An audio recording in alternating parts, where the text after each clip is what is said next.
पुष्प एक सुंदरता का प्रतीक नहीं है, पुष्प में एक छुपा होता है जीवन का एक नया सफर। तो बच्चों देखते हैं आज पुष्पी पादपों में लैंगिक जनन, उसी को लेकर आए हैं क्लास 12 चैप्टर नंबर 1, जिसका नाम है चैप्टर का पुष्पी पादपों में लैंगिक जनन। तो देखते हैं पुष्पी पादपों में लैंगिक जनन क्या होता है और किस तरीके से इसमें प्रक्रिया होती है और प्रोसेस होती है। ठीक है, तो चलिए स्टार्ट करते हैं चैप्टर नंबर 1 क्लास 12 का, जिसका नाम है पुष्पी पादपों में लैंगिक जनन। देखते हैं कि पुष्प है क्या।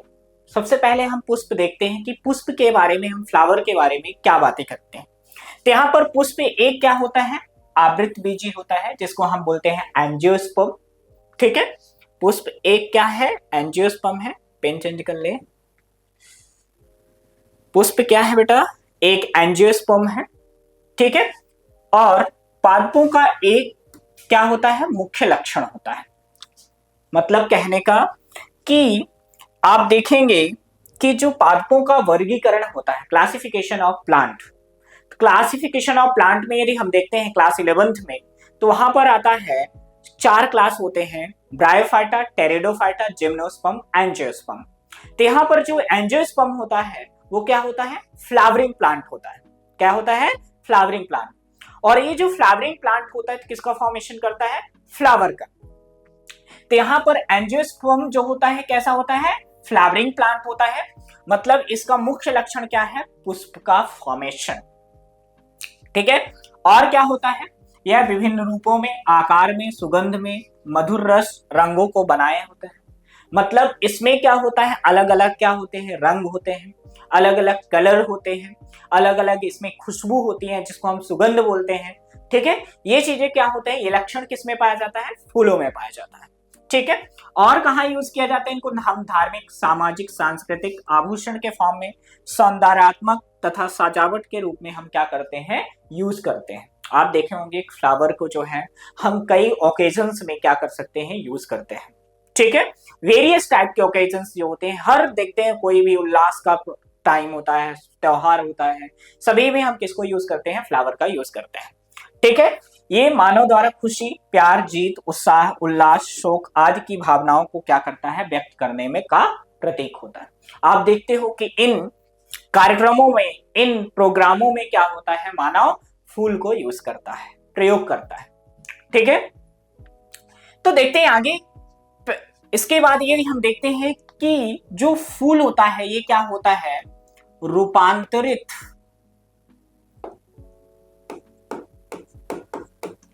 प्ररोह होता है। रूपांतरित प्ररोह का मतलब क्या होता है, मॉडिफाइड स्टेम होता है।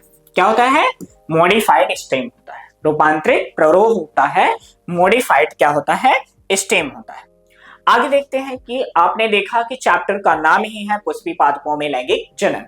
पुष्पी पादपों में लैंगिक जनन, तो हम देखते हैं कि लैंगिक जनन होता क्या है, लैंगिक जनन के क्या कैरेक्टरिस्टिक्स हैं। ठीक है, तो यहां पर यदि हम देखते हैं रिप्रोडक्शन, जिसको हम बोलते हैं जनन, कौन सा होता है पुष्पों में, लैंगिक जनन, जिसको हम बोलते हैं सेक्सुअल रिप्रोडक्शन। अब सेक्सुअल रिप्रोडक्शन की हम बात करते हैं तो सेक्सुअल रिप्रोडक्शन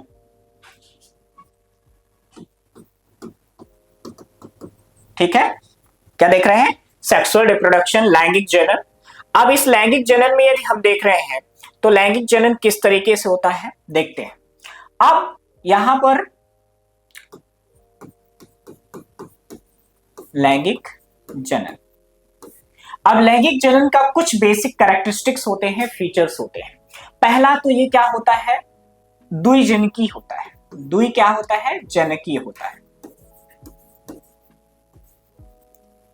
ठीक है, जनकीय का मतलब होता है बाय पेरेंटल।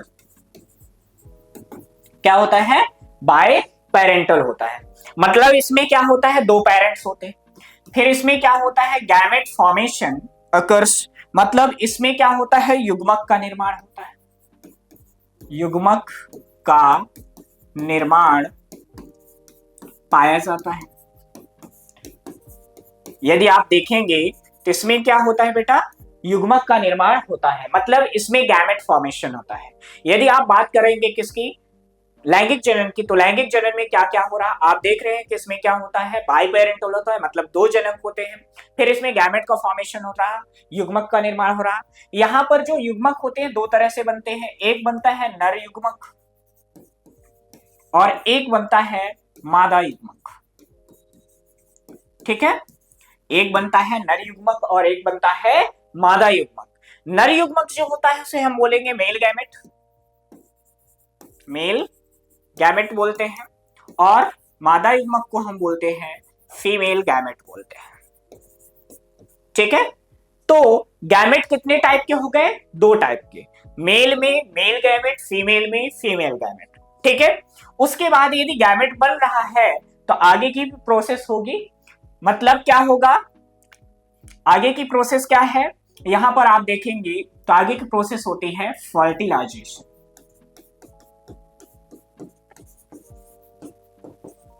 यानी इसमें क्या होगा, निषेचन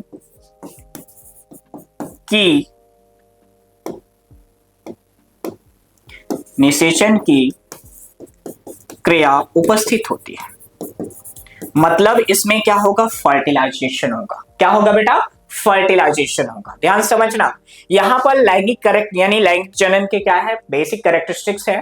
पहला आपने देखा कि द्विजनकी होता है, दूसरा क्या होता है, युग्मक का निर्माण होता है। युग्मक कितने टाइप के बनते हैं, दो टाइप के बनते हैं। फर्टिलाइजेशन की हम बात करते हैं तो फर्टिलाइजेशन में क्या होता है, निषेचन की क्रिया इसमें उपस्थित होती है। यदि फर्टिलाइजेशन हो रहा है तो ध्यान रखिएगा यहां पर क्या बनेगा, भ्रूण का निर्माण होगा, भ्रूण का निर्माण। ठीक है, यानी एम्ब्रियो फॉर्मेशन होगा, एम्ब्रियो फॉर्मेशन। और भ्रूण बनेगा तो देखिए एंड प्रोडक्ट जो होता है, ध्यान रखना क्या बनेगा, सीड बनेगा। ठीक है, यानी जिसको हम बोलते हैं बीज। तो देखिए यहां पर जो सेक्सुअल रिप्रोडक्शन है उसका मेन पर्पस क्या होता है, तो सेक्सुअल रिप्रोडक्शन का मेन पर्पस होता है बीज का निर्माण, बीज का फॉर्मेशन। ठीक है, पौधों में बीज का निर्माण, और एनिमल्स में यदि देखोगे तो चाइल्ड प्रोडक्शन। इन्हीं चीजें समझ में आए कि नहीं आए, तो यदि आपको इतनी समझ में आ गई तो आगे हम बात करते हैं यहां पर अगला, पुष्पी पादपों के यानी इसमें कौन कौन से होते हैं।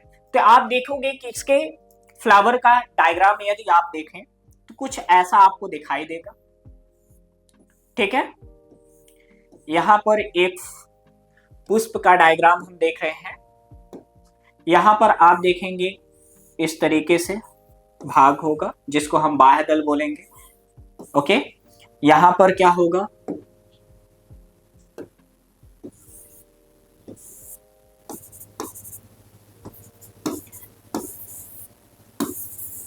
ये है एक फ्लावर, पुष्प है।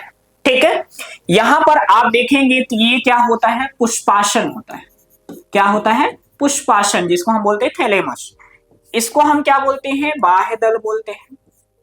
क्या बोलेंगे, बाह्य दल बोलेंगे, इसको हम बोलेंगे दल। ठीक है, ये क्या होता है, पराग कोश होता है। क्या होता है, पराग कोश होता है, इसको हम क्या बोलते हैं, पराग कोश के बाद क्या आएगा, ये पुतंतु आता है, पुतंतु को हम बोलते हैं फिलामेंट। ठीक है, उसके बाद यहां पर ये क्या है, वर्तिकाग्र है। क्या है, वर्तिकाग्र। वर्तिकाग्र के जस्ट नीचे यहां पर है क्या, वर्तिका, जिसको हम बोलते हैं स्टाइल। ठीक है, वर्तिकाग्र को हम बोलते हैं स्टिग्मा। यहां पर ये वाला पार्ट जो है इसको हम बोलते हैं अंडाशय।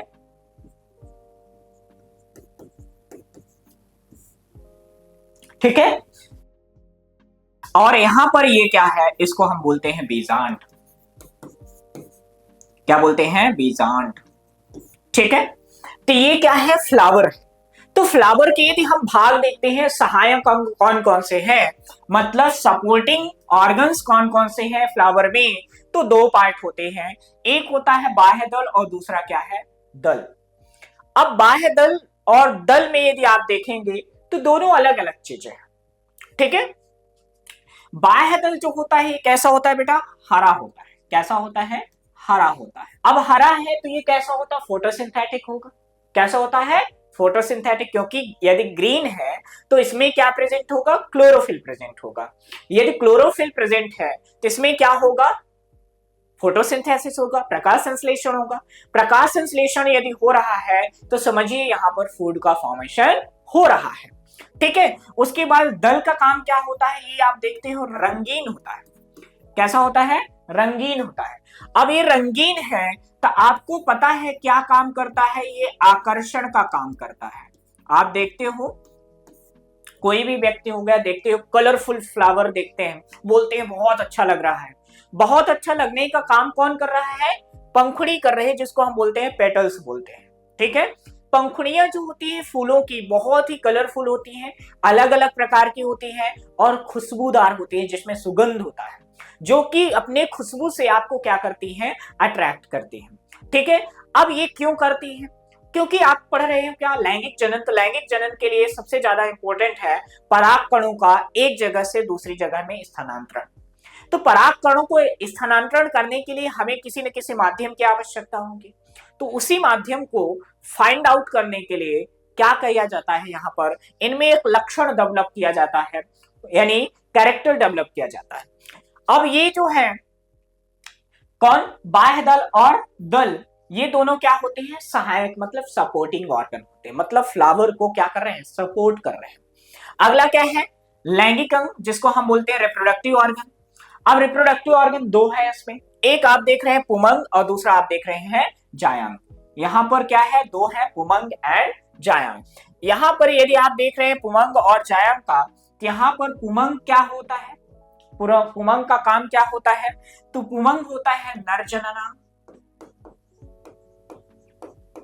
ये क्या है, नर जननांग, जिसको हम बोलते हैं मेल रिप्रोडक्टिव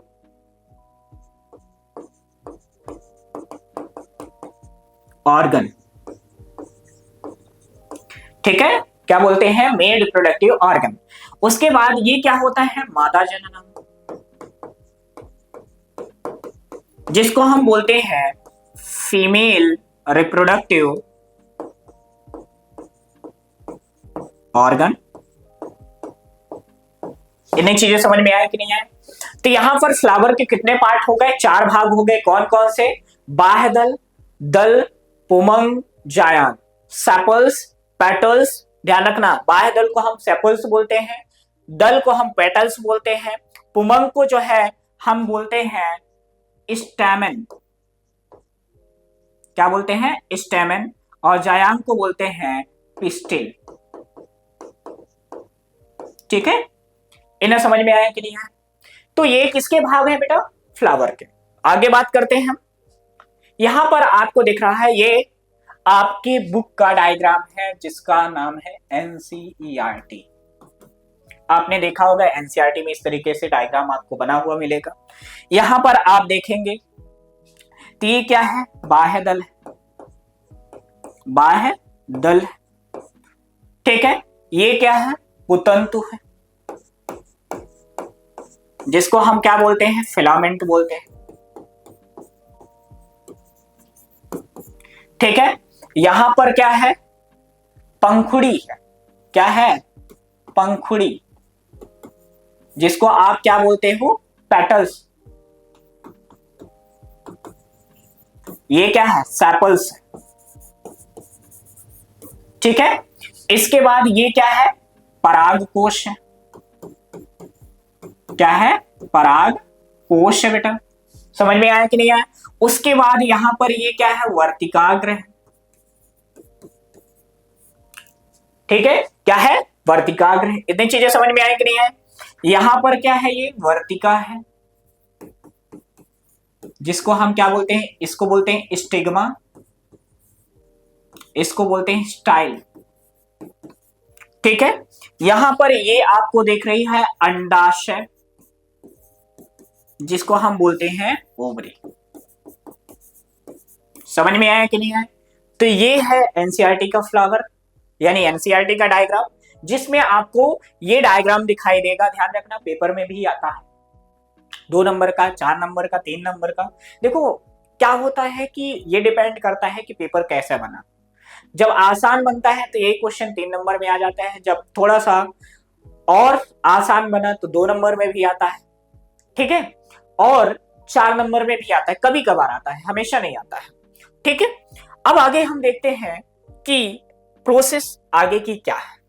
तो आगे की प्रोसेस हम देख रहे हैं क्या, पुंकेसर, लघु बीजाणुध्वनि और परागकण। तो सबसे पहले हम किसके बारे में बात करेंगे बेटा, पुंकेसर के बारे में बात करेंगे, फिर हमें लघु बीजाणुध्वनि के बारे में बात करेंगे, फिर हम परागकण के बारे में बात करेंगे। हम एक एक करके 3 टॉपिक को डिस्कस करेंगे, ठीक है। तो सबसे पहले हम किसकी बात कर रहे हैं, पुंकेसर की। किसकी बात कर रहे हैं, पुंकेसर, जिसको हम बोलते हैं स्टैमेन, ठीक है। इसी को हम पुमंग भी बोलते हैं। क्या बोलते हैं, पुमंग बोलते हैं, ध्यान रखना, पुमंग बोलते हैं, पुंकेसर या पुमंग, इसी को हम बोलते हैं स्टैमेन। अब यदि हम इसका स्ट्रक्चर देखते हैं तो हमें कुछ इस तरीके से स्ट्रक्चर आपको दिखाई देगा। किसका स्ट्रक्चर है बेटा, ये पुमंग का है, ठीक है। अब इस पुमंग में, एंथर में स्टैमेन में 2 पार्ट हैं, एक एंथर है और एक फिलामेंट है। एंथर को हम बेटा बोलते हैं परागकोश,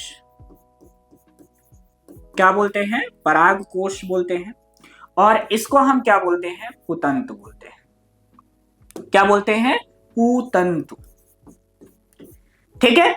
इन दोनों को साथ में हम क्या बोलते हैं, स्टैमेन, ठीक है, जिसको हम बोलते हैं पुमंग। इतना समझ में आया कि नहीं है। अब ये किसका काम करता है, तो ये एक तरह से मेल रिप्रोडक्टिव ऑर्गन होता है, नर जननांग होता है, ठीक है। अब यदि आप इसको यूं कट करोगे तो आपको कुछ ऐसा दिखाई देगा, और इसके अंदर होता है पराग धानी, इसको हम बोलते हैं पॉलन सैक। परागधानी को हम क्या बोलते हैं, पॉलन सैक। अब ये परागधानी है क्या, तो जिसके अंदर परागकण क्या होते हैं, बनते हैं और रहते हैं, वो क्या कहलाती है, परागधानी कहलाती है, ठीक है। अब देखते हैं कि पुंकेसर क्या है, पुष्प का ये क्या होता है, नर जननांग होता है। प्रत्येक पुंकेसर में 2 भाग होते हैं, पुतंतु तथा परागकोश। आपने देखा कि 2 भाग है, एक क्या है परागकोश और दूसरा क्या है पुतंत। परागकोश, पुतंत, एंथर एंड फिलामेंट। उसके बाद पुतंत क्या होता है, यह लंबी धागेनुमा है ना, बंध संरचना होता है। ये कैसा है, ये वाला देखो, इस वाले को, ये लंबा है, धागेनुमा क्या है, संरचना होता है। और क्या होता है, और इसका फीचर यदि हम देखें तो यदि आप देखेंगे कि यहाँ पर ये है, तो यहाँ पर इसका और क्या फीचर है, यानी फिलामेंट का और क्या होता है, ये हरा होता है, और कैसा होता है, खोखला होता है, होलो होता है, ग्रीन होता है, ठीक है। और क्या होता है, यह पराग कोश एवं पुष्पाशन को जोड़ने का कार्य करता है, जोड़ने का कार्य करता है। समझ में आया कि नहीं है, ध्यान रखना, बहुत इंपॉर्टेंट टॉपिक है। हमने क्या बात की, पुतंत की बात की, फिलामेंट की बात की। फिलामेंट क्या होता है, लंबी धागेनुमा संरचना है और बंध संरचना है। अब उसका और कुछ फीचर है, क्या होता है, ते क्या होता है, हरा होता है, खोखला होता है, और क्या होता है, परागकोश एवं पुमंग पुष्पाशन को क्या करता है, जोड़ने। यानी जो ये परागकोश है, ये वाला भाग क्या है, परागकोश है, और इसके नीचे क्या है, ये पुतंतु है, इसको क्या करता है, जोड़ने का काम करता है। ध्यान रखना, इन्हीं चीजें समझ में आए। फिर अगला क्या है, परागकोश एंथर। यह शीर्ष पर पाई जाने वाली एक जनन क्षम है ना, घुंडी नुमा संरचना होती है। यहां पर ये कैसा है, घुंडी नुमा क्या है, संरचना, लटकी हुई जैसा संरचना आपको दिख रही है, ठीक है। तो परागकोश के बारे में आगे हम देखते हैं कि परागकोश है क्या। सबसे पहली बात तो हम देखते हैं स्ट्रक्चर ऑफ एंथर। अब स्ट्रक्चर ऑफ एंथर की यदि आप बात करते हैं तो एंथर की संरचना कैसी होती है, तो यहां पर आप देख रहे होंगे कि ये क्या है, यहां पर ये क्या है, परागकोश है, ठीक है। यहां पर परागकोश है, तो आप देखेंगे कि ये परागकोश जो होता है 2 भागों में डिवाइड, एक पहला ये फर्स्ट ये है, और दूसरा जस्ट आप देखे होंगे इसके बगल में है, सेकंड ये है, ठीक है। यदि इसका हम और जैसे देखें तो इसका और कैसे संरचना स्ट्रक्चर बना सकते हैं आप, आप देखेंगे कि इसका स्ट्रक्चर आप ऐसे बनाएंगे तो इस तरीके से और स्पष्ट तरीके से समझ में आएगा। तो देखिए ये एक हो गया, दूसरा ये हो गया। समझ में आया कि नहीं आया? पक्का आ गया? तो यहां पर ये क्या है, परागकोश में दो भागों में विभाजित है, यानी एक ये एक ये। इसके इन दो भागों को, इन दोनों पालियां को हम बोलते हैं क्या, पालियां। यानी दो भागों में क्या होते हैं, डिवाइड होते हैं, इनको हम बोलते हैं पालियां। ठीक है। अब ये देखें तो ये क्या होता है, परागकोश दो पालियां होती, परागकोश में दो पालियां होती जो एक दूसरे से संयोजी ऊतक, संयोजी ऊतक का मतलब क्या होता है, कनेक्टिव टिश्यू। कनेक्टिव टिश्यू से क्या होता है, जुड़ी रहती है। समझ में आया कि नहीं आया? मतलब ये दोनों जो परागकण है, परागकोश है, ऐसा है, ये दोनों आपस में क्या है, अटैच्ड है। अब ये दोनों क्या है, ये वाला भाग और ये वाला भाग दोनों कैसे हैं, जुड़े हैं। किससे जुड़े हैं, संयोजी ऊतक से। ठीक है। अब आगे देखते हैं कि परागकोश की प्रत्येक पाली दो कोष्ठकों है ना की बनी होती है, विभेदित होती है, जिन्हें हम परागधानी या लघु बीजाणुधानी माइक्रोस्पोरेंजियम कहते हैं। यानी इसके दो कोष्ठक होते हैं, ध्यान रखना। यहां पर ये जो है इसको हम बोलते हैं पुतंत्र। ठीक है। यहां पर ये जो आपको दिख रहा है ये वाला भाग, इसको हम बोलते हैं परागधानी। क्या बोलते हैं, परागधानी। और इन परागधानी में ये आपको दिख रहे हैं कुछ स्ट्रक्चर इस तरीके से रेड रेड, इनको हम बोलते हैं परागकण। क्या बोलते हैं, परागकण। समझ में आया कि नहीं? आप देख रहे हैं कि यहां पर ये दो संरचना है जिसको हम बोलते हैं परागधानी माइक्रोस्पोरेंजियम, और ये दोनों संरचना को हम बोलते हैं, इनको हम बोलते हैं परागकण। ठीक है। इन्हीं चीजें समझ में आया कि नहीं?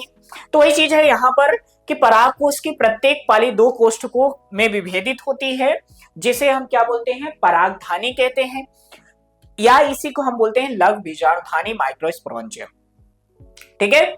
इस प्रकार एक परागकोश में चार लघु बीजाणुधानी पाई जाती है। मतलब इसी तरह से आप देखेंगे कि इसमें भी, इसमें भी, इसमें भी और इसमें भी, चार में क्या होता है, लघु बीजाणुधानी होती है। क्या होती है, लघु बीजाणुधानी होती है। इतना समझ में आया कि नहीं है? अब इसी तरह से कुछ और फैमिलीज होती हैं, जैसे आपने देखा यहाँ पर एंजियोस्पर्म है, तो इसी तरह से कई और फैमिली होती हैं। जैसे आप देखेंगे मालवेशी कुल जो होती हैं, जैसे मालवेशी में क्या क्या आता है, कपास आता है, भिंडी आता है। इसमें क्या होता है कि जो ये पालियां हैं एक ही में होती है, यानी इनमें डिवीजन नहीं होता है, केवल एक पाली होती है ना। अभी यहाँ पर आप देख रहे हैं दो पालियां हैं, तो उसमें केवल आपको ऐसा दिखाई देगा, इस तरीके से, इस तरीके से। तो यहां पर क्या डिवीजन है, क्या नहीं है। तो इसमें क्या है, एक पाली है।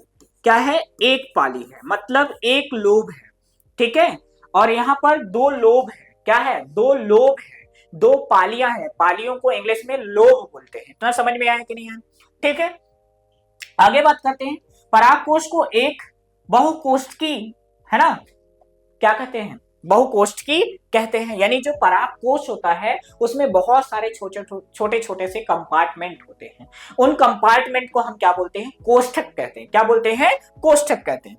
इनमें केवल दो लघु बीजाणुधानी ही पाई जाती है। इनमें केवल कितनी लघु बीजाणुधानी पाई जाती है, दो पाई जाती है। इन्हें समझ में आया कि नहीं है? आ गया। तो आगे देखते हैं। यहां पर आपको ये संरचना दिख रहा है। ठीक है। अब यहां पर थोड़ा सा ये अलग हो गया है। चलिए मैं बता देता हूं आपको, हम बना देते हैं। यहां पर देखिए, यहां पर हम देखते हैं, मान लीजिए हमारे पास ये क्या है, एंथर है, सॉरी, यहां पर हमारे पास ये क्या है, एंथर है। ये क्या है, परागकोश। ठीक है।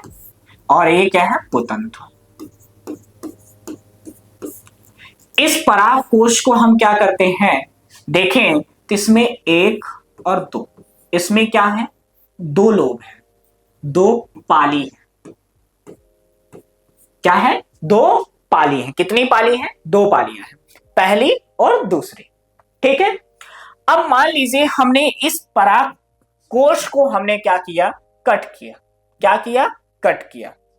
इसको यदि हम यहां से मान लीजिए ट्रांसफर सेक्शन करते हैं और यहां पर देखते हैं, तो जब हमने ट्रांसफर सेक्शन किया तो देखा कि इसमें किसमें, इस पराग कोश में हमें कुछ इस तरीके से स्ट्रक्चर दिखाई दिए।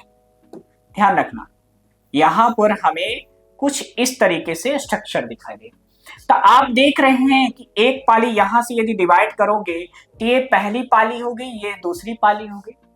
अब आपने देखा होगा, इससे अच्छा सबसे एग्जाम्पल अच्छा मैं बताता हूं, भिंडी। आपने देखा होगा भिंडी यदि काटा है तो उसमें देखते हो अंदर क्या होते, काटते हैं तो ऊपर से देखते हैं बिल्कुल सरफेस का ऐसा दिखता है, खष्टकोणी दिखता है, यानी 6 कोने दिखते हैं। लेकिन इसको अंदर से जब कट करते हैं तो उसमें क्या दिखाई देता है, छोटे छोटे से पोर्स दिखाई देते हैं, होल्स दिखाई देते हैं। ऐसे ही यहां पर देखोगे तो यहां पर छोटे छोटे से आपको इस तरीके से होल्स दिखाई देंगे, पोर्स दिखाई देंगे। मतलब इसको जब यूं कट करोगे तो आपको ये ऐसा दिखाई देगा। जब ऐसा दिखाई देगा तो ये जो दिखने वाले होल्स है जैसी संरचना है, इनको हम बोलते हैं लघु बीजाणु धानी बोलते हैं। क्या बोलते हैं बेटा, लघु बीजाणु धानी बोलते हैं। ओके, अब इन लघु बीजाणु धानी के जो हैं ये कहां पर है, किसमें है, परागकोश में है। तो आप देख रहे हैं कि एक लोब में 2 लघु बीजाणु धानियां हैं, एक लोब में 2, तो 4 में 2 में कितने होंगे, 4, यानी यहां पर टोटल क्या हो गई, 4 लघु बीजाणु, ठीक है, धानी होती। समझ में आया कि नहीं आया, मतलब एक परागकोश में 4 लघु बीजाणु धानियां होती हैं। ठीक है, इतना समझ में आया कि नहीं आया। अब इन लघु बीजाणु धानियों में आगे क्या होता है, अब ध्यान रखना, इन लघु बीजाणु धानियों में यहां पर कुछ ऊतक होता है, स्पेशल टाइप के ऊतक होता है यहां पर। इस ऊतक को हम बोलते हैं बेटा संयोजी, क्या बोलेंगे, संयोजी ऊतक बोलते हैं। क्या बोलते हैं, संयोजी ऊतक बोलेंगे। इतना समझ में आया कि नहीं आया। अब ये जो संयोजी ऊतक होता है ये क्या काम करता है, ये होता है जाइलम एवं क्या होता है, फ्लोएम होता है। ठीक है, जाइलम एवं फ्लोएम होता है। और ये जो जाइलम एवं फ्लोएम होता है तो क्या करता है, क्या काम होता है, तो जाइलम का काम होता है water and mineral transportation and phloem का काम होता है फूड ट्रांसपोर्टेशन। यानी जाइलम का काम होता है जल का परिवहन और फ्लोएम का काम होता है खाद्य का परिवहन। इधर समझ में आया कि नहीं आया। अब आगे यदि हम देखें तो क्या होगा, आगे यहां पर इसकी संरचना यदि आप देखोगे यहां पर और आगे, तो यहां पर आप देखेंगे कि जो हमने देखा, किसको देखा, ये कि ये जो परागधानी है इसके अंदर क्या हो रहा है। तो यहां पर यदि आप आगे देखेंगे तेरे हम देखें, ये परागधानी होती है, ठीक है। अब इस परागधानी के अंदर कुछ विशेष प्रकार की कोशिकाएं होंगी, ठीक है। क्या होता है, विशेष प्रकार की कोशिकाएं होती हैं। अब ध्यान रखिए यहां पर ये क्या है, लघु बीजाणु धानी, लघु बीजाणु धानी होती, ठीक है। यहां पर ये क्या है, संयोजी ऊतक,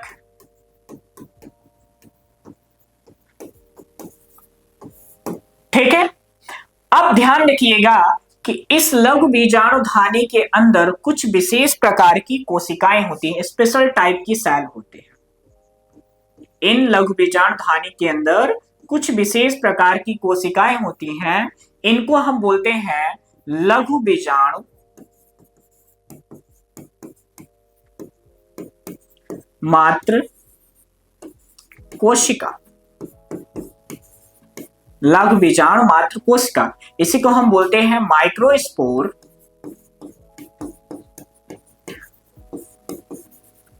मदर सेल। क्या बोलते हैं, माइक्रोस्पोर मदर सेल। अब ये जो माइक्रोस्पोर मदर सेल क्या होती है, इनमें होता है अर्धसूत्री विभाजन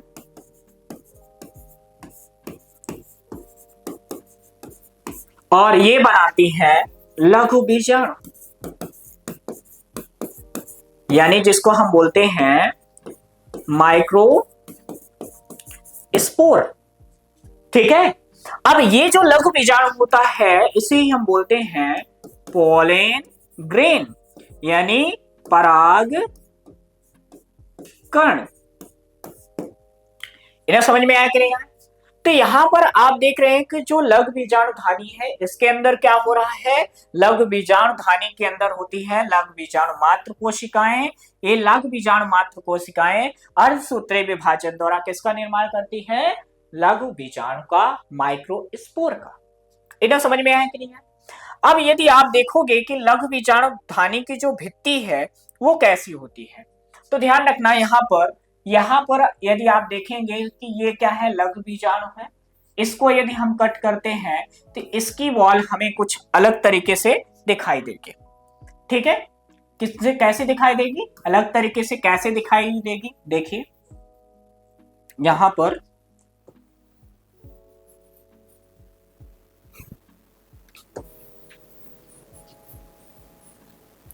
ये है। ठीक है, उसके बाद यदि आप देखोगे तो इसमें एक और लेयर होगी इस तरीके से।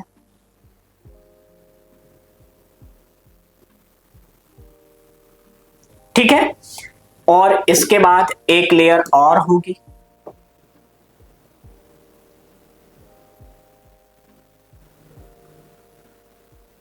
ठीक है, और इसके बाद यदि आप देखेंगे तो एक लेयर और होगी। तो और क्या होगी, ध्यान रखना है, यहां पर इस तरीके से लघु बीजाणु धानी होगी। ठीक है, तो आप देख रहे हैं कि इस पराग कोश भित्ति, यह ध्यान रखना, ये क्या है, पराग कोश है, और ये क्या है, पराग कोश भित्ति, यानी टीएस ऑफ एंथर। ठीक है, किसकी बात कर रहे हैं हम, टीएस ऑफ एंथर की बात कर रहे हैं। ठीक है, तो यहां पर यदि आप देखोगे तो सबसे बाहर जो होता है एपिडर्मिस होती है,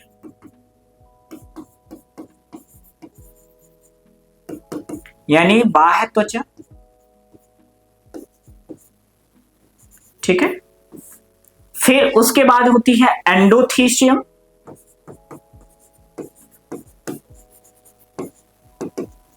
अंतः त्वचा। फिर उसके बाद ये वाली होती है, इसको हम बोलते हैं मिडिल लेयर, यानी मध्य परत। और सबसे अंदर वाली होती है ये वाली, इसको हम बोलते हैं टैपिटम। टैपिटम।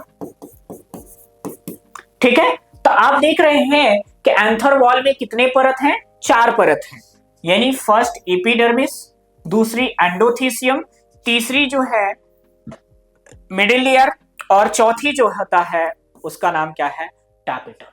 समझ में आया कि नहीं आया?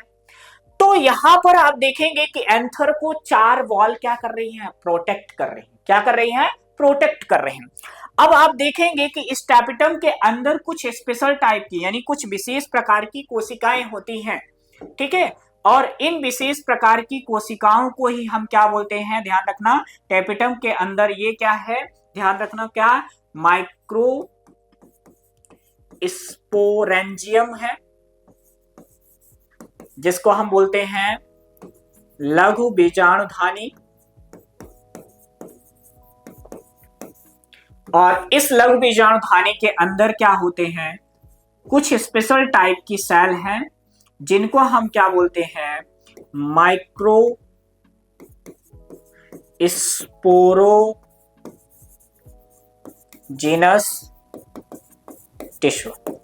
ठीक है, यानी लघु बीजाणु ऊतक होते हैं, यानी स्पोरोसाइट सेल्स होती हैं जो स्पोर का फॉर्मेशन करने वाली होती है।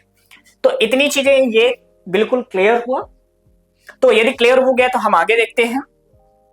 आगे देखेंगे तो यहां पर हम देख रहे हैं इसके पहले एक और आप मैं आपको डायग्राम दिखा रहा हूं। ये एनसीईआरटी के डायग्राम है, थोड़ा सा ये दब गए हैं। यहां पर आप देखेंगे कि सबसे जो ये बाहर वाली लेयर होती है, ये सबसे बाहर वाली जो लेयर है, इस बाहर वाली लेयर को हम बोलते हैं क्या? एपिडर्मिस। ठीक है, इसी को हम बाह्य त्वचा बोलते हैं। फिर दूसरे वाले को हम क्या बोलते हैं? दूसरे वाले को हम बोलते हैं अंतः, यानी एंडोथीशियम। क्या बोलेंगे? एंडोथीशियम। ठीक है, इसको हम बोलते हैं मिडिल लेयर। ठीक है, और इसको हम क्या बोलते हैं? टैपिटम बोलते हैं। और टैपिटम के अंदर ध्यान रखना, यहां पर क्या होता है? टैपिटम। यहां पर क्या होता है? अगला क्या होता है? स्पोर, यानी न्यूक्लियस होता है, यानी माइक्रोस्पोर सेल, यानी MMC, माइक्रोस्पोर मदर सेल। क्या बोलते हैं? माइक्रोस्पोर मदर सेल, लघु बीजाणु मात्र कोशिका। इतना समझ में आया? ये डायग्राम वो है जो हमने आपको यहां पर ये समझाया है। ठीक है, इतनी चीजें समझ में आई कि नहीं आई? तो हाँ, ये हम किसके बारे में देखा? एंथर वॉल के बारे में देखा। ठीक है, आगे देखते हैं इसका हम थ्योरेटिकल देखते हैं। तो लघु बीजाणुधानी एक बेलनाकार संरचना होती है जो प्रत्येक परागकोश के दोनों सतहों पर होती है, तथा इसका अनुप्रस्थ काट क्या होता है? लघु बीजाणुधानी वृत्ताकार, यानी इसका जो टीएस होता है, यानी आपने देखा होगा कि ये क्या है? ये, और ये कैसा है? बेलनाकार। और इसको यदि हम काटते हैं तो आप देखेंगे इसका कुछ स्ट्रक्चर ऐसा दिखता है। तो यही है, कैसा दिखता है? वृत्ताकार दिखता है। इसके दो मुख्य भाग होते हैं, परागधानी भित्ति और लघु बीजाणु जनन ऊतक, यानी एंथर वॉल एंड कौन सी? माइक्रोस्पोरोजेनस टिश्यू। ओके, हम बात करते हैं सबसे पहले परागधानी भित्ति की, माइक्रोस्पोर वॉल की। तो सबसे पहले क्या होती है? बाहर हाइपोडर्मिस। ठीक है, भित्ति होती है, इसमें 4 परतें होती है। इनकी जो पराग भित्ति होती है वो क्या होती है? हाइपोडर्मल होती है, और 4 परत होती है। कौन कौन से? एपिडर्मिस, बाह्य त्वचा, एंडोथीसियम। बाह्य त्वचा क्या होता है? पराग कोश को सबसे बाहरी परत होती है, यानी जो पराग कोश होता है ना, एंथर जो होता है, उसकी सबसे बाहरी परत होती है, जिसका मुख्य कार्य होता है सुरक्षा करना। ध्यान रखना, आपको ये पेपर में आता है। क्या पूछता है? Function of anther wall. यानी यहां पर यदि आप एमपी बोर्ड में या क्वेश्चन देखोगे तो यहां पर क्वेश्चन के फॉर्म में क्या आती है? पराग धानी भित्ति के कार्य लिखिए। समझ में आया कि नहीं है? इन्हें समझ में आया कि नहीं है? ठीक है, तो यहां पर ये हुआ। दूसरा क्या है? एपिडर्मिस। एपिडर्मिस क्या होता है? एपिडर्मिस के बाद एंडोथीसियम, बाह्य त्वचा का भीतर उपस्थित होता है, यानी इसके एपिडर्मिस के नीचे एंडोथीसियम होता है, तो उसके नीचे होता है। यह प्रायः एक स्तरीय होता है। मतलब क्या होता है? केवल इसमें एक लेयर होती है। मतलब क्या हुआ? इसमें आप देखेंगे कि सबसे ये बाहर परत है, फिर इसके नीचे दूसरी परत लेयर होगी, तो दूसरे लेयर में केवल होगी, यही बस होगा, यानी एंडोथीसियम होता है। ठीक है, इसकी कोशिकाओं की आंतरिक भित्ति क्या होती है? सेल्यूलोज की बनी होती है। ध्यान रखना, यहां पर बोल्ड लेटर से पहले लिखा गया है। किसकी बनी होती है? इसकी आंतरिक भित्ति जो होती है किसकी बनी होती है? सेल्यूलोज की। किसकी बनी है? सेल्यूलोज की। कैसा होता है? ये रेसादार पट्टियां पाई जाती हैं। ठीक है, अंतःस्थीशियम जो होता है, एंडोथीशियम जो होती है, ये कोशिकाएं आर्द्रता ग्राही होती है। मतलब क्या होता है? ये नमी को क्या करती हैं? खींच कर रखती हैं। ठीक है, प्रकृति की होने के कारण क्या होता है? परागकोश में स्फुटन में मदद करती है, पराग कणों को मुक्त करती है। मतलब क्या काम कर रहा है? ये हेल्प पॉलिन को क्या कर रहा है? हेल्प ऑफ डेहिसेंस, पराग कणों को स्फुटन को तोड़ने का काम कर रहा है। कौन? ये एंडोथीशियम। ठीक है, अगला यदि हम थर्ड लेयर की बात करते हैं, मिडिल लेयर, तो ये 1 से 3 परतों से मिलकर बनी होती है। ध्यान रखना, जो मिडिल लेयर होती है ये कैसी बनी होती है? 1 से 3 परतों की बनी होती है। ठीक है, वाली कोशिकाओं का बना होता है। प्रत्येक परागधानी में अंतःथीशियम जो होते हैं नीचे पाई जाती है। मतलब ये क्या होता है? एंडोथीशियम के नीचे पाई जाती है। मध्य स्तर की कोशिकाएं प्रायः नष्ट होकर बीजाणु जनन है ना, ऊतकों को, स्पोरोजोनियस टिश्यू को पोषण प्रदान। ध्यान रखना यहाँ पर जो होता है एंडोथीसियम क्या करता है, जब क्या होता है नष्ट हो जाता है यानी बस्ट हो जाता है, तो ये क्या करता है, जो डेवलपिंग पॉलन ग्रेन होता है उनको क्या प्रोवाइड करता है, पोषण प्रोवाइड करता है। ठीक है, अगला क्या है हम देखते हैं टेपिटम। नेक्स्ट फोर्थ लेयर की बात कर रहे हैं। तो परागधानी का ये क्या होता है, आंतरिक विशिष्ट परत होता है। इसकी कोशिकाएं कैसी होती हैं, बड़ी होती है और लंबी होती है, और कैसी होती है, बहुकेंद्र की होती है। ध्यान समझना, मोस्ट इंपॉर्टेंट पार्ट है टैपिटम। तो हमने टैपिटम की बात की, तो यह क्या कर रहे हैं, परागधानी का आंतरिक एवं विशिष्ट परत होता है यानी स्पेशल परत होता है। इसमें क्या होता है, इसकी जो कोशिकाएं होती हैं कैसी होती है, बड़ी होती है, लंबी होती है, बहुकेंद्र की मतलब मल्टी न्यूक्लिएटेड होती है, और क्या होता है अंतःसूत्रीय विभाजन, है ना, एंडोमाइटोसिस और अंतः बहुगुणन द्वारा बहुगुणित हो जाती है। मतलब क्या होता है, यहाँ पर ये कोशिकाएं मियोसिस के थ्रू क्या कर रही हैं, डेवलपमेंट कर रही हैं, 1 से 2, 2 से 3, 3 से 4 कोशिकाओं का निर्माण कर रहे हैं। ठीक है, अब यदि हम देखते हैं कि जो टैपिटम होती है वो दो तरह की होती है। जो टैपिटम होती है वो दो तरह की होती है। टैपिटम के प्रकार, यानी जो टैपिटम होती है दो प्रकार की कोशिकाएं होती हैं। एक होती है अमीबॉइड, ठीक है, और दूसरी होती है सिक्रेटरी। ध्यान रखना, जो टैपिटम होती है दो तरह के नेचर शो करती है, एक अमीबॉइड और दूसरा क्या है, सिक्रेटरी।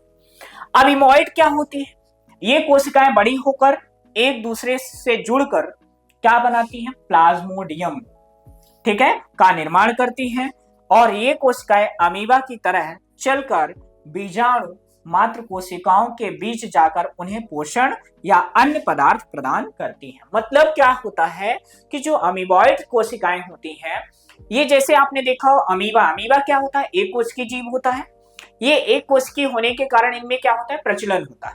ठीक है, अब ये क्या करता है कि बहुत सारी जब कोशिकाएं मिल जाती हैं तो इनमें मूवमेंट होकर उन कोशिकाओं के बीच में पहुंच जाता है जो कोशिकाएं क्या कर रही हैं, माइक्रोस्पोर लघु बीजाणु का निर्माण कर रही हैं। ठीक है, अब उन कोशिकाओं में पहुंचकर, उन कोशिकाओं के बीच में पहुंचकर ये क्या प्रोवाइड करता है, पोषण, न्यूट्रिशन प्रोवाइड करता है। अगला सिक्रेटरी जो है, स्त्रावी जो होता है, टैपिटम कैसा होता है, इसमें टैपिटम की कोशिकाएं अपनी भित्ति अवस्था में बनी रहती है, पोषण को, है ना, पोषण को स्त्रावित करके बीजाणु जनन कोशिकाओं तक पहुंचती हैं, जैसे द्विबीजपत्री पादप। मतलब ये क्या करती हैं, स्त्रावण का काम करती है। स्त्रावण किसका करती है, तो ध्यान रखना यहां पर मोस्ट इंपोर्टेंट पार्ट है स्पोरोपोलिनिन।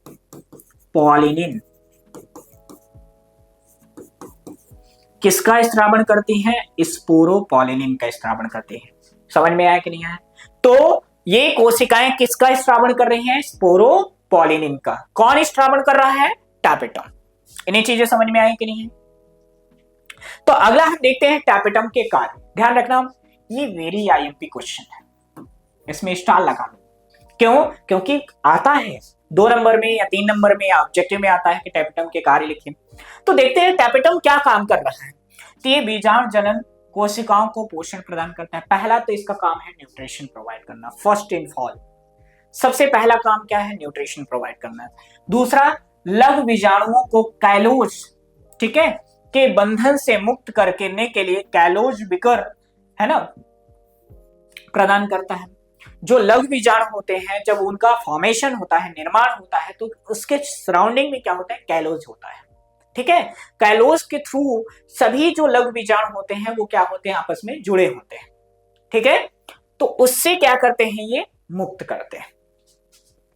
फिर ये क्या करता है, हार्मोन भी स्रावित करता है। कौन सा, इंडोल एसिटिक एसिड, ठीक है, हार्मोन का भी स्रावण करता है। अगला क्या होता है, टैपिटम की कोशिकाओं में यूबिस कणों, यूबिस बॉडी का क्या होता है, फॉर्मेशन, स्राव होता है, जिसमें क्या होता है, स्पोरोपोलिन। मोस्ट इंपॉर्टेंट पार्ट है यहां पर, स्पोरोपोलिन में आप डबल स्टार लगा लो। क्यों लगा लो, क्योंकि ऑब्जेक्टिव में भी आता है और आपसे मोस्ट इंपॉर्टेंट फंक्शन भी होता है किसका, टैपिटम का। ठीक है, इसमें इससे परागकणों की बाह्यचोल यानी एग्जाइम का निर्माण होता है। ध्यान समझना, जो परागकण होते हैं उनका बाह्यचोल मतलब एग्जाइम का क्या कौन निर्माण करता है? स्पोरोपोलिन। ठीक है, परागकणों में यह पॉलिन किट, ठीक है, आवरण का निर्माण करता है। पॉलिन किट आवरण का मतलब क्या होता है? जो पराग जहां पर रहते हैं उसके सराउंडिंग का फॉर्मेशन करता है। कौन करता है? स्पोरोपोलिन या पराग कौन? टैपेटम। नेक्स्ट आगे देखते हैं, लघु बीजाणु जनन की बात करते हैं। अब हम आ गए मेन टॉपिक पे। कौन से टॉपिक है? जहां पर हम पढ़ने वाले हैं माइक्रोस्पोरोजेनेसिस। अब माइक्रोस्पोरोजेनेसिस है क्या? तो परागधानी में, किसमें बेटा? परागधानी में, परागधानी में अर्धसूत्री विभाजन द्वारा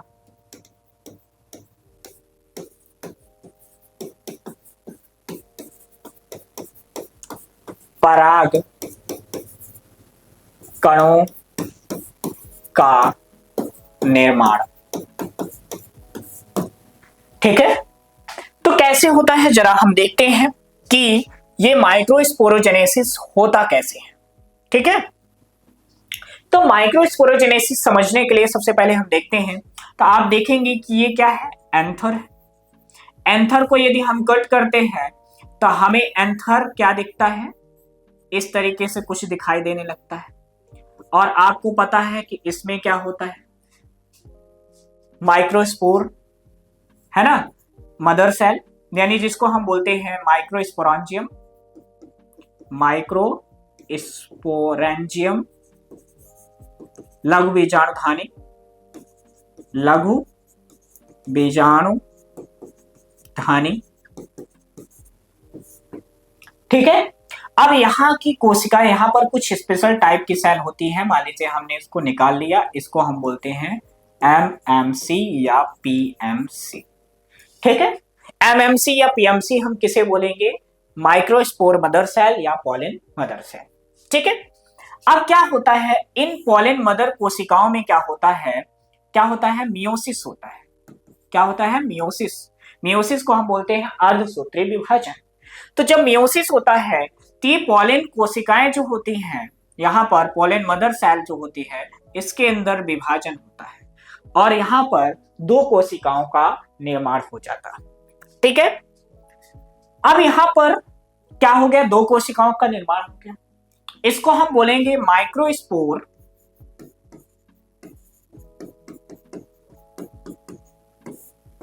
डायाड। ठीक है, अब इसके बाद फिर से इसमें क्या होता है? मियोसिस होता है। ध्यान से समझिए, ये मियोसिस फर्स्ट है और ये मियोसिस सेकंड है। इन्हें समझ में आया? अब इसमें मियोसिस हुआ तो दो कोशिकाएं बनी। अब इसमें मियोसिस होगा तो ध्यान रखना, यहां पर कितने कोशिकाएं बनने वाली हैं? 4 कोशिकाएं इस तरीके से बनेगी। ठीक है, यहां पर हम इसको बोलते हैं माइक्रोस्पोर, माइक्रोस्पोर टेट्राड बोलते हैं। क्या बोलते हैं? माइक्रोस्पोर टेट्राड बोलते हैं। 1 को बोलते हैं मोनो, 2 को बोलते हैं डाई, 3 को बोलते हैं टेट्रा, 4 को बोलते हैं पेंटा। तो यहां पर कितना है बेटा? 4 है, तो 4 को हम क्या बोलते हैं? टेट्रा। समझ में आया कि नहीं आया? यहां पर पॉलिन मदर कोशिकाओं में अर्धसूत्री विभाजन हुआ तो 2 कोशिकाएं बनी जिसको हम बोलते हैं डायाड। ठीक है, माइक्रोस्पोर डायाड। फिर से इसमें मियोसिस डिवीजन हुआ तो क्या बना? Microspore tetrad. ठीक है, अब इसके सराउंडिंग में क्या होता है? सेल्यूलोज वॉल होता है। क्या होता है? सेल्यूलोज वॉल, जिसको वही हम क्या बोलते हैं? कैलोस। क्या होता है? कैलोस। यहां पर ये क्या होता है? कैलोज होता है। ये जो पॉलिन ग्रेन होता है ये कैलोज से क्या है? घिरा हुआ है।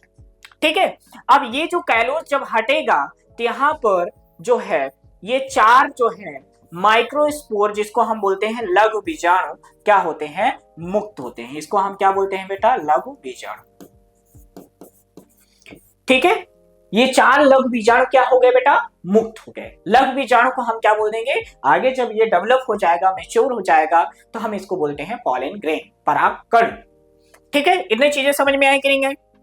अब आगे यदि हम देखते हैं कि लघु बीजाणु जनन में क्या हो रहा है, कौन कौन सी प्रोसेस हो रही, तो वही चीज यहाँ पर थ्योरी के फॉर्म में यदि देखेंगे लघु बीजाणु जनन में, लघु बीजाणु जनन कोशिकाएं माइक्रोस्पोरोजिनस सेल परागकोश भित्ति द्वारा परिबद्ध कोशिकाओं के समूह होते हैं। ठीक है, लघु बीजाणु जनन कोशिकाएं कहते हैं, यानी इनके सराउंडिंग में क्या होती है, एक बॉल होती है जिसके हम बोलते हैं लघु बीजाणु जनन कोशिकाएं कहते हैं। ठीक है, ये कोशिकाएं बाद में पराग मात्र कोशिका, ठीक है, यानी ये क्या करती हैं, पराग मात्र कोशिका का काम करने लगती हैं। अब यही जो पराग मात्र कोशिकाएं होती हैं, इनमें क्या होता है, अर्धसूत्री विभाजन होता है और 4 लघु बीजाणु का निर्माण करता है, अभी जो हमने आपको बताया ये ठीक है। यहां पर क्या है, लघु बीजाणु मात्र कोशिकाएं हैं, इनमें क्या हुआ है, विभाजन हुआ है। कौन सा विभाजन हुआ, अर्धसूत्री विभाजन हुआ। अर्धसूत्री विभाजन से क्या हुआ, माइक्रोस्पोर टेट्राड का फॉर्मेशन हुआ। ठीक है, इतना समझ में आया कि नहीं है? ओके, अब इसके बाद यदि हम आगे देखें कि पराग कोश की लघु बीजाणुधानी में उपस्थित द्विगुणित पराग मात्र कोशिका, ध्यान रखना जो पॉलन मदर कोशिकाएं होती हैं, पराग मात्र कोशिकाएं होती हैं, डिप्लॉयड होती हैं, द्विगुणित होती हैं। ठीक है, मदर सेल अर्धसूत्री विभाजन करके 4 अगुणित लघु बीजाणुओं का निर्माण करती हैं, वही अभी 4 हैप्लॉइड माइक्रोस्पोर का निर्माण करती हैं। इस प्रक्रिया को लघु बीजाणु जनन कहते हैं, मतलब इस प्रोसेस को हम क्या बोलते हैं, लघु बीजाणु जनन कहते हैं। अगला, अधिकांश द्विबीजपत्री पादपों में पराग मात्र कोशिका का से बनने वाले चारों परागकण चतुष्क टेट्राड रूप में उपव्यवस्थित होते हैं। ठीक है, चतुष्फलकी जब है ना, इसको हम क्या बोलते हैं, चतुष्फलकी। जबकि एक बीजपत्री पादपों में है ना समद्विपार्श्वीय प्रकार के होते हैं, यानी बायलोब्ड होते हैं। ध्यान रखना, जो डाइकोट होते हैं उनमें ये कैसा होता है, टेट्राड के फॉर्म में होता है, चतुष्क के फॉर्म में होता है, और जो मोनोकॉट होता है उसमें ये कैसे होते हैं, एक द्विपार्श्वी होते हैं। द्विपार्श्वी का मतलब होता है 2 उसके क्या होते हैं, पार्ट होते हैं, जैसे आप देखोगे 2 पालियां होती हैं। इतना समझ में आया कि नहीं है? आ गया। अब वही चीज अभी जो हमने आपको बताया माइक्रोस्पोरोजेनेसिस में आपने देखा होगा ये डायग्राम। ठीक है, ये क्या है, माइक्रोस्पोर है ना, क्वाइटा है, इसमें क्या है, न्यूक्लियस क्या है, डिप्लॉयड है। अब इस डिप्लॉयड न्यूक्लियस में क्या हुआ, मेयोसिस हुआ। मेयोसिस फर्स्ट हुआ तो एक न्यूक्लियस से कितना बना, 2 न्यूक्लियस बना। अब 2 न्यूक्लियस से कितना बने, 4 न्यूक्लियस बना। ये सभी न्यूक्लियस कैसे होंगे बेटा, हैप्लॉइड होंगे। हैप्लॉइड का मतलब क्या होता है, अगुणित होता है। कैसा होता है, अगुणित होता है। और जब ये अगुणित होता है तो आगे डेवलप होकर ये 4, ध्यान रखना, पहले केंद्रक का विभाजन होता है, उसके बाद कोशिका द्रव्य का विभाजन होता है। तो यहाँ पर केंद्रक जब विभाजित हो गया तो कोशिका द्रव्य विभाजित हो गया, और किसका निर्माण किया, माइक्रोस्पोर का। 4 माइक्रोस्पोर, 4 टेट्राड का फॉर्मेशन किया। इन्हें समझ में आया कि नहीं? ठीक है, आगे आप देखेंगे ये एनसीईआरटी का डायग्राम, तो इसको हम बोलते हैं परागकण का विकास, डेवलपमेंट ऑफ पॉलन ग्रेन। मतलब ये जो परागकण बन गया है, अब ये किसमें, मेच्योर पॉलन ग्रेन परागकण में, यानी परिपक्व परागकण में क्या होगा, डेवलप होगा, विकसित होगा। तो परिपक्व परागकण कैसा होता है, तो आप देखेंगे ये डेवलप हो रहा है। इसमें ये जो है, तो ये क्या है, वायु गुहिकाएं होती है, वायु गुहिकाएं होती है, और ये क्या होता है, न्यूक्लियस होता है, यानी जिसको हम क्या बोलते हैं, केंद्रक। अब यहां पर जब केंद्रक, जब परागकण का क्या होता है, ये क्या है, पॉलन। ठीक है, माइक्रोस्पोर बोल दो इसी को, क्या बोलेंगे, माइक्रोस्पोर। ठीक है, यानी लघु बीजाणु, क्या बोलेंगे बेटा, लघु बीजाणु। इन्हीं चीजें समझ में आया कि नहीं है? ये लघु बीजाणु है। अब इसमें क्या हो रहा है, डेवलपमेंट, विकास हो रहा है। तो यहां से ये किसमें कन्वर्ट हो गया, इसमें। अब क्या होता है, जब इसका विकास होता है तो इसमें केंद्रक विभाजन होता है। कितना भी क्या विभाजन होता है, केंद्रक। केंद्रक जो विभाजित होता है, तो सबसे पहले इसमें आपको पता है कि जब केंद्रक विभाजन होगा तो विभाजन की प्रोसेस से ये गुजरेगा। तो ये इसमें क्या हो रहा है, अभी आपने देखा होगा अर्धसूत्री, तो यहां पर होता है समसूत्री। क्या होता है, समसूत्री विभाजन होता है, समसूत्री विभाजन होता है। तो यहां पर दो कोशिकाएं बनती हैं। यहां पर क्या होता है, ये क्या है, तर्कु तंतु है, तर्कु तंतु, ध्यान रखिएगा, तर्कु तंतु, जिसको हम बोलते हैं स्पिंडल फाइबर। ठीक है। अब जब ये विभाजित हो जाता है तो दो कोशिकाओं का निर्माण करता है। एक होता है कायिक कोशिका, कायिक कोशिका, और दूसरा जो होता है जननी कोशिका।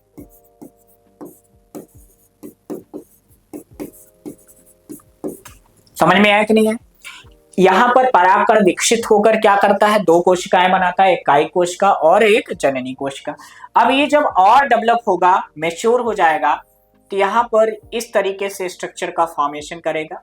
इसमें दो कोशिकाएं हैं। कितनी कोशिकाएं हैं? दो कोशिकाएं हैं, एक बड़ी है और एक छोटी है। और इसके सराउंडिंग में किसका फॉर्मेशन हो जाएगा, एक और बाल का, एक और भित्ति का। कौन सी भित्ति? ध्यान रखिएगा, इस तरीके से भित्ति बनती है, इस तरीके से। ठीक है। इसको हम बोलते हैं बाह्य भित्ति, जिसको हम बोलते हैं एंजाइम। इसको बोलते हैं आंतरिक भित्ति, जिसको बोलते हैं एंटाइन। ठीक है। ये क्या होता है, कायिक कोशिका होती है, कायिक कोशिका होती है। ये वाली क्या होती है, जननी कोशिका होती है, जननीय कोशिका होती है।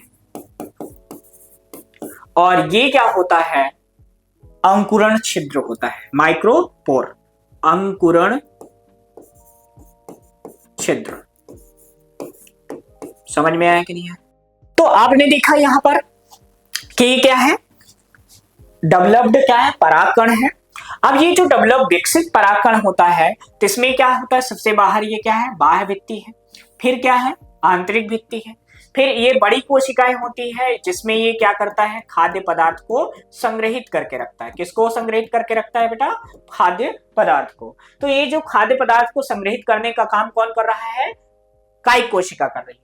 फिर उसके बाद क्या है, जननी कोशिका है। जननी कोशिका का काम क्या होता है, आगे की जनरेशन को बढ़ाने का काम होता है।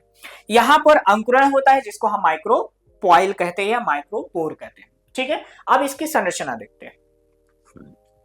आप देखेंगे कि जो परागकण है, ये क्या होता है, जब परिपक्व हो जाता है, ध्यान रखना, यहां पर जब पराग कोश में आप देखेंगे परागकण बन जाता है, तो क्या हो जाता है, परिपक्व हो जाता है।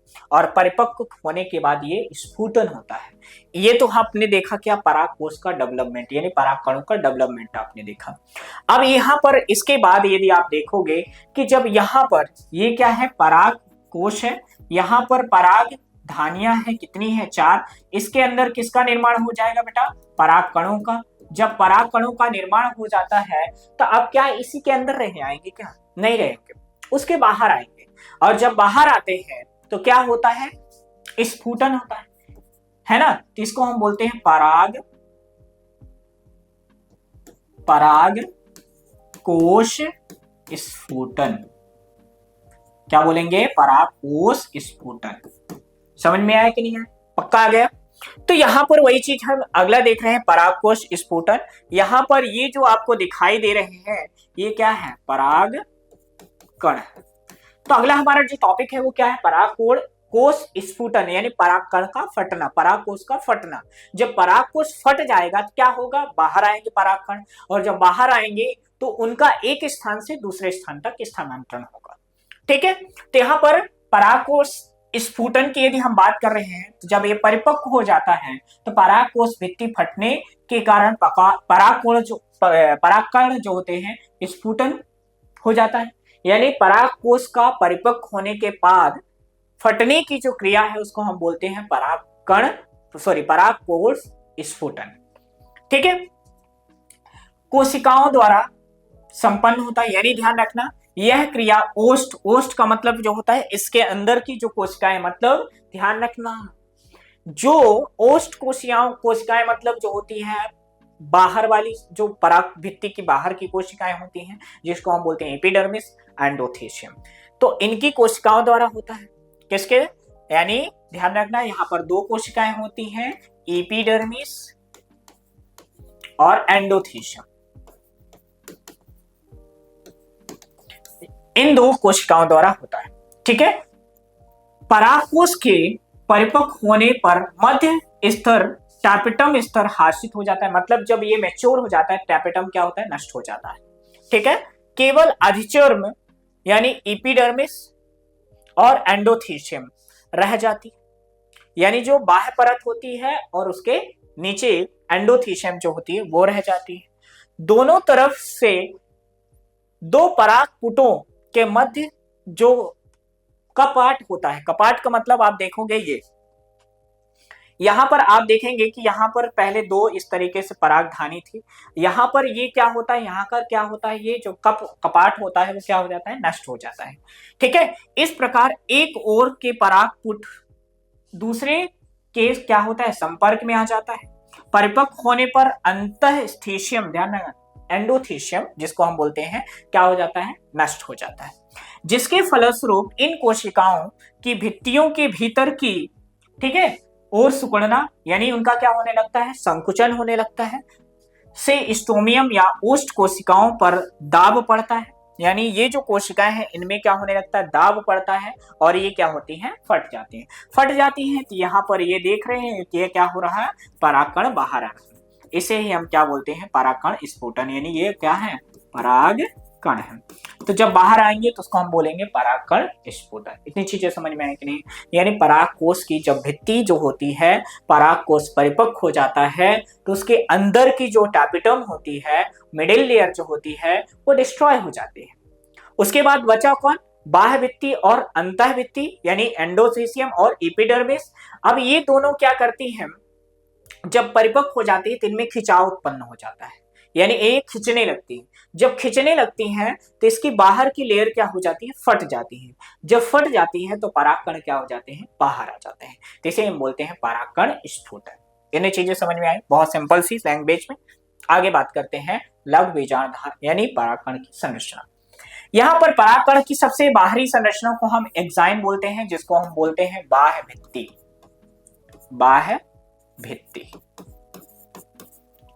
ठीक है, फिर उसकी जो दूसरी परत होती है इसको बोलते हैं एंटाइन, जिसको हम बोलते हैं अंतः परत, अंतः परत। ठीक है, फिर उसके बाद यहां पर होता है जर्मपोर, जिसको हम बोलते हैं अंकुरण छिद्र, अंकुरण छिद्र। फिर इसमें दो तरह के क्या होते हैं, सेल होती हैं, वेजिटेटिव और जनरेटिव।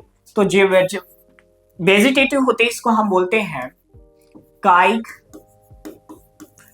केंद्रक, और इस कोशिका को हम क्या बोलेंगे, कायिक कोशिका। इस कोशिका को हम क्या बोलते हैं, कायिक कोशिका। ध्यान से समझिएगा, कायिक कोशिका को कायिक कोशिका और उसके न्यूक्लियस को कायिक केंद्रक। फिर अगला होता है जनरेटिव न्यूक्लियस, यानी जो होता है जनरेटिव केंद्रक। ठीक है, और जनरेटिव सेल, जनरेटिव सेल का मतलब क्या होता है, वही जननीय कोशिका,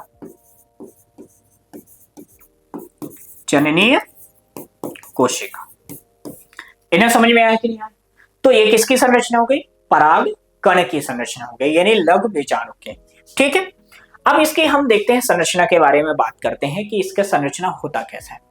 तो परागकण नर युग्मकोद्भिद है ना, कि प्रथम कोशिका अवस्था होती है, मतलब ये क्या होता है, नर युग्मक को रिप्रेजेंट करता है, प्रदर्शित करता है। ठीक है, प्रत्येक परागकण कण पर एक कोशिका, एक केंद्र की अगुणित तथा गोला संरचना होता है, मतलब ये क्या होता है, एक कोशिकीय होता है, इसमें एक गोलाकार संरचना होता है। ठीक है, जिसकी भित्ति द्विस्तरीय होती है, इसमें दो स्तरीय भित्ति होती है, दो लेयर होती है। आपने देखा एक्साइन देखा और एंटाइन देखा। ठीक है, भिन्न प्रजातियों में इनका अमाप जो होता है 20 से 50 माइक्रोमीटर होता है, मतलब जो अलग अलग स्पीसीज के जो होते हैं, बीज होते हैं यानी परागकण होते हैं, उनका डायमीटर अलग अलग होता है। ठीक है, सबसे छोटे आकार के परागकण जो होते हैं मायोस्टियस, मायोसोटिस है ना, एल्पेटिस जो होता है उसमें होता है। और सबसे बड़ा जो होता है परागकण जो होता है मिरालबिलिस जलापा में होता है, जिसका 200 माइक्रोमीटर होता है। ओके, परागकण के जो बाहरी आवरण होता है, आंतरिक आवरण होता है, इसके बारे में हम देखते हैं। परागकण का जो बाहरी आवरण होता है इसको हम एक्साइन बोलते हैं, जो आंतरिक आवरण होता है उसको इंटाइन बोलते हैं। अब एक्साइन यदि देखते हैं तो ये क्या होता है, मोटा होता है, अलंकृत होता है ना, खुरदुरा होता है, और बाह्यचोल की एक विशेष रासायनिक पदार्थ यानी स्पोरोपॉलिनिन का बना होता है। यानी जो एक्साइन होता है वो किसका बना होता है, स्पोरोपॉलिनिन का बना होता है। इन्हें समझ में आया? यह कैरेटिनाइड्स अथवा ऑक्सीकारी बहुलक होता है। मतलब ये जो होता है क्या, स्पोरोपॉलिनिन जो होता है वो कैरेटिनाइड्स होता है या ऑक्सीकारिक बहुलक होता है। ठीक है, इस पदार्थ के परागकण गहरे रंग के होते हैं, यानी कारण परागकण क्या होता है, गहरे रंग के होते हैं, तथा बाह्यचोल का भौतिक एवं जैविक अपघटन भी नहीं होता। ध्यान रखना, ये मोस्ट इंपोर्टेंट लाइन है। मतलब जो परागकण होता है उसको हम नष्ट नहीं कर सकते हैं। क्यों नष्ट नहीं कर सकते हैं? क्योंकि इसमें प्रेजेंट है स्पोरोपॉलिनिन। जब तक किसी भी परागकण में स्पोरोपॉलिनिन प्रेजेंट रहेगा आप उसको नष्ट नहीं कर सकते हैं, क्योंकि स्पोरोपॉलिनिन पर किसी भी ताप का, किसी भी रसायन का, किसी भी एंजाइम का प्रभाव नहीं होता है। समझ में आया कि नहीं आया? ठीक है, स्पोरोपॉलिनिन के कारण परागकणों में प्रतिरोधकता क्षमता पाई जानी, यानी वही रेजिस्टिविटी होती है। ठीक है, ये क्या करता है, नष्ट नहीं होता है। इसी कारण परागकणों जो होते हैं लंबे समय तक सुरक्षित रहते हैं। मतलब इसी कारण से क्यों होते हैं, परागकण जो होते हैं लंबे समय तक क्या होते हैं, सुरक्षित करते हैं। हम इसको लंबे समय तक सुरक्षित रख सकते हैं। समझ में आया कि नहीं है? ठीक है, अगला यदि हम बात करते हैं अंतःचोल यानी आंतरिक भित्ति के बारे में बात करते हैं, तो यह पतला, मृदु, कोमल, झिल्ली होता है। परागकणों के जीवद्रव्य जो होते हैं ये इसमें क्या होता है, जीवद्रव्य से भरा होता है। ये जो होता है किसका बना होता है, ध्यान रखना, पैक्टोसेलुलोज का बना होता है। ये भी आपका ध्यान रखना, ये भी इंपॉर्टेंट है। ठीक है, ये किसका बना होता है, पैक्टोसेलुलोज, पैक्टीन प्लस सेलुलोज। पैक्टोसेलुलोज का मतलब क्या होता है, पैक्टीन प्लस सेलुलोज। समझ में आया कि नहीं है? पैक्टीन प्लस सेलुलोज का बना होता है। इतना समझ में आया कि नहीं है? बाह्यचोल आवरण के कुछ छिद्र पाए जाते हैं जिन्हें जनन छिद्र कहते हैं। वही हमने जर्मिनेटिव पोर बताया था। ठीक है, यहां पर स्पोरोपॉलिनिन क्या होता है, अनुपस्थित। मतलब जो जर्मिनेशन पोर होता है वहां पर स्पोरोपॉलिनिन अनुपस्थित होता है। ठीक है, प्रायः द्विबीजपत्री परागकणों में 3 जनन छिद्र होते हैं। ध्यान रखना, जो द्विबीजपत्री होते हैं इनमें 3 जनन छिद्र होते हैं। एक बीजपत्री में 1 जनन छिद्र होता है। मतलब जो द्विबीजपत्री होते हैं इनमें 2 और जो 1 होता है तो 1। ठीक है, परागकण अंकुरण के समय अंतःचोल जनन छिद्र से होकर एक अति वृद्धि पराग है ना नली का विकास होता है। यानी जो जब इनका अंकुरण होता है तो उससे क्या होता है, जो जनन छिद्र होता है उससे पराग नलिका का फॉर्मेशन होता है। यहां पर आप देख रहे हैं परागकण है, यहां पर परागकण की ये क्या है, एक्साइन, इंटाइन और न्यूक्लियस यानी केंद्रक होता है। इसमें 2 कोशिकाएं हैं, जनरेटिव सेल और वेजिटेटिव सेल। जनरेटिव का काम क्या होता है, जननी कोशिका। वेजिटेटिव का काम क्या होता है, कायिक कोशिका। वेजिटेटिव क्या करती है, खाद्य संग्रहण करती है, खाद्य संग्रहण करती है। ठीक है, अब क्या होता है, इसका जर्मिनेशन होता है। ये यहां से यहां पर, और ये अब इसका क्या हो रहा है, जर्मिनेशन हो रहा है। तो जर्मिनेशन जब होता है तो पराग अंकुरण होता है। पराग अंकुरित जब होता है तो इस तरीके से नलिका का निर्माण होता है। इसको हम बोलते हैं पराग नलिका। पराग नलिका क्या होता है बेटा, पराग नलिका। अब ये जो पराग नलिका होती है इसमें दोनों जो होते हैं जनरेटिव एंड कायिक दोनों न्यूक्लियस प्रेजेंट होते हैं। ठीक है, यानी डिवाइडिंग और ट्यूब न्यूक्लियस इसको हम बोलते हैं। नलिका में जो केंद्रक पाया जाता है उसको हम बोलते हैं ट्यूब न्यूक्लियस, और जो अलग होते हैं यानी जो वेजिटेटिव होते हैं और कायिक होते हैं इनको हम बोलते हैं डिवाइडिंग गैमेट्स है। अब ये जो नई यानी जो पराग नलिका है ये क्या हो रही है, विकसित हो रही है और डेवलप हो रही है और पराग ट्यूब का फॉर्मेशन कर रही है। इन्हें समझ में आया कि नहीं है? अब हम देखते हैं पराग उत्पाद। ध्यान रखना, पॉलन ग्रेन में बहुत सारा न्यूट्रिएंट होता है, बहुत सारा ऐसा न्यूट्रिएंट होता है जो हमारे लिए बहुत हेल्पफुल होता है। ठीक है, तो पराग भोज पूर्ति की तरह पराग कणों को बहुत से पोषक तत्व मौजूद होते हैं। मतलब इनमें क्या होते हैं, बहुत सारे क्या होते हैं, न्यूट्रिएंट प्रेजेंट होते हैं। ठीक है, जिसमें असंतृप्त वसा भी सम्मिलित होता है। इनमें क्या होता है, असंतृप्त क्या होता है, वसा। ठीक है, अनसैचुरेटेड फैट होता है। पश्चिमी देशों में जो दौड़ लगाने वाले होते हैं, जिसको हम बोलते हैं एथलेटिक्स, घोड़े, है ना, एथलीटों का जो है कुशलता बढ़ाने के लिए, मतलब जो स्टैमिना को बढ़ाने के लिए क्या किया जाता है, इनको प्रयोग किया जाता है। तो आप देख रहे हैं यहाँ पर पॉलन किट है, पॉलन टैबलेट्स है। तो इस पॉलन टैबलेट्स में क्या करते हैं, पराग कण को स्टोर कर लेते हैं, जिससे क्या करते हैं, इसको मेडिसिन के फॉर्म में और क्या करते हैं, एनर्जी बूस्टर के फॉर्म में क्या करते हैं, यूज करते हैं। ठीक है, अगला है पराग कण स्क्रीम। पराग कणों में असंतृप्त वसा होता है जो इन्हें सूर्य पराबैंगनी किरणों से सुरक्षित रखती है। मतलब इनमें जो अनसैचुरेटेड फैट होता है, ये सूर्य से आने वाली, सन से आने वाली जो पराबैंगनिक लाइट है, अल्ट्रावायलेट रेड्स हैं, उनसे क्या करता है, प्रोटेक्ट करता है।